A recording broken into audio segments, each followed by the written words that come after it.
Phil Hellmuth doesn't just dislike Sam Grizzle, he hates him. Not in the usual poker rivalry way. Sam decked Phil.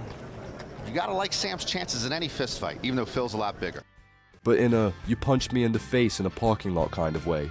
This wasn't just a petty grudge over a bad beat, it was a feud years in the making. One that escalated from needling at the table to a full-blown fistfight on casino grounds. And what caused it all? Not money, not cards, just a favor that Phil refused. Phil Hellmuth, 17-time World Series bracelet winner, self-proclaimed greatest poker player of all time, and walking volcano of ego and outbursts.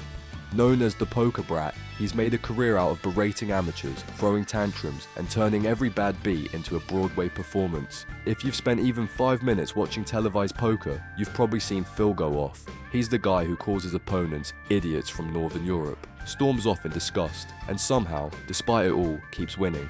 Now imagine putting that guy at the same table as Sam Grizzle. Sam was cut from a different cloth.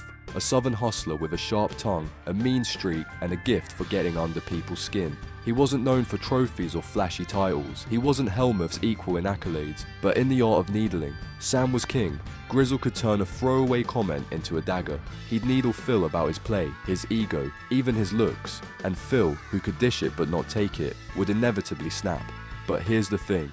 Sam didn't just go after Phil because it was fun. He knew it would break him, and that's what made their rivalry electric. They weren't just opponents, they were fire and gasoline. Their first encounters date back to the late 1980s, when both men were regular faces in the Vegas card rooms.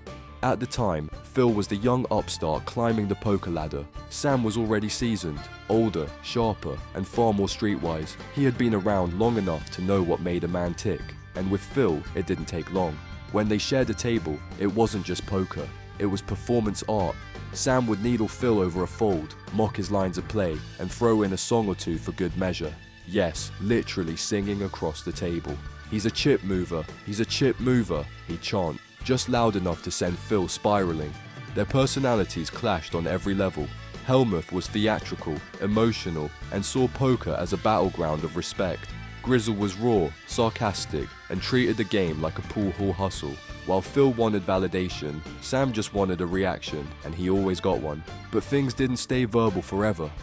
One night, inside the Binion's Horseshoe Casino, the birthplace of the World Series of Poker, their feud reached boiling point. The details are murky, but the story has been told and retold by countless pros. It started over something trivial. According to Hellmuth himself, Sam had asked Phil to hold his seat at the table. Phil didn't do it. Maybe he forgot. Maybe he ignored him. But to Sam, it was a slight, a disrespect he wouldn't tolerate. He told Phil to meet him outside. That's not poker talk, that's street talk. And Phil, in his towering 6'5" frame, actually followed. Maybe he thought it was just bluster. Maybe he didn't think Sam would actually throw hands. But Grizzle was dead serious. He was shorter, stockier, and according to those who knew him, very much a guy you didn't want to mess with off the felt.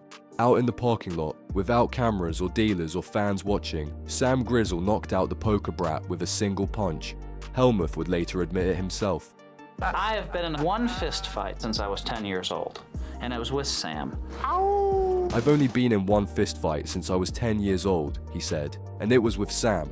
Grizzle landed the punch, left Phil with a black eye and a bloody nose, and walked away. The feud had officially crossed the line, from banter to violence. And weirdly, that only made it more legendary. During the 2003 World Series of Poker, ESPN brought it up during their coverage. Norman Chad, in his signature dry wit, said, "Sam decked Phil." You gotta like Sam's chances in any fist fight. It was part of poker folklore now. Sam decked Phil. You gotta like Sam's chances in any fistfight, even though Phil's a lot bigger. Something you whispered at tables, something the old school pros remembered, and it wasn't just the punch, it was who got punched. Because if there was ever a face made for a parking lot comeuppance, it was Phil Hellmuth's. And yet, the poker world didn't take sides the way you might expect. You see, Sam Grizzle wasn't exactly a hero in this story. Depending on who you ask, he was either a misunderstood genius or a bitter old crank. On poker forums like 2+2 and Pocket Fives, stories abound of Grizzle's volatility, how he'd berate dealers, mock players, and create chaos at the table. Some say he was mentally unstable, others say he was just brutally honest in a game built on deception. But no one could deny he had game. Grizzle cashed over $1.3 million in live tournaments, despite never recording a single six-figure score. That meant he grinded hard, dozens of final tables, 11 first-place finishes. He never won a bracelet, but he loved the World Series. And in his final months, even as he battled health issues, he made deep runs in the online WSOP, including a $77,000 score just before his death. He died in the most Grizzle way possible, while leading an online tournament. That's not a joke, that's real. He had a massive chip lead when he suffered a stroke mid-session. The poker world found out hours later, stunned. Mike Matuso broke the news on Twitter, urging everyone to pray for his longtime friend. Todd Brunson later confirmed that Sam was in a coma, had suffered a brain aneurysm, and eventually passed when doctors turned off life support. He was 67. Even though the punch landed over 2 decades ago, it still echoes through the poker world. Not just because it was one of the rare times someone actually decked Phil Hellmuth, but because of what it revealed. For all of Phil's bravado and bark when the gloves came off, it was Sam Grizzle who had the bite. And yet, Phil never really changed. He never softened, never publicly expressed any kind of remorse or warmth towards Sam, not even after Grizzle's death. If anything, it was the poker community who reflected, not Hellmuth.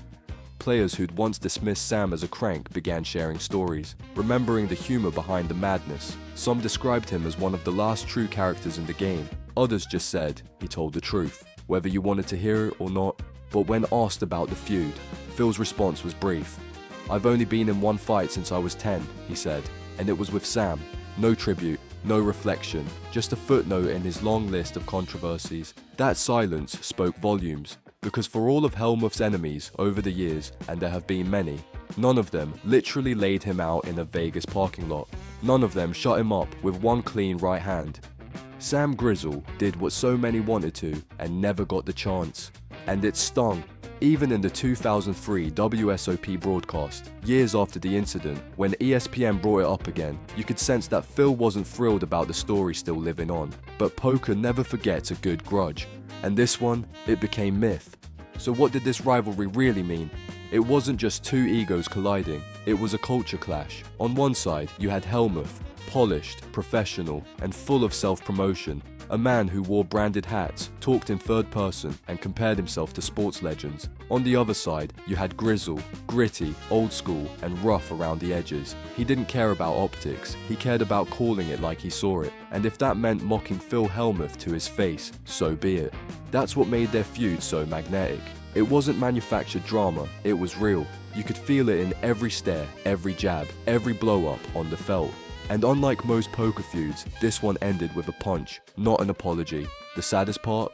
There was no reconciliation, no heartfelt moment, no handshake years later at the Rio. When Sam Grizzle passed away in 2020, the book closed, permanently, and the poker world was left to wonder. Did Phil regret how it all ended? Did he ever feel something deeper than irritation? Or did he file Sam away in the same drawer he keeps all his critics? Maybe that's why this feud resonates, because it wasn't resolved. It was left hanging in the air like an unfinished hand, cards down, chips scattered, and no winner declared. In the end, the Hellmuth-Grizzle feud wasn't about who played better poker. It was about who could get under the other's skin. And in that department, Sam Grizzle walked away with the pot. He needled Phil like no one else could. He mocked him, beat him in big hands, and then, finally, knocked him flat. Grizzle may be gone, but that punch, that moment, it lives forever in poker lore. So what do you think? Did Phil ever get over it? Or did Sam leave a mark that Hellmuth's 17 bracelets can't erase? And speaking of legendary players with dramatic falls, up next is the story of Sammy Farah. From $1 million pots and cigar-waving swagger to a quiet disappearance from the game, it's a story you won't want to miss. Click now.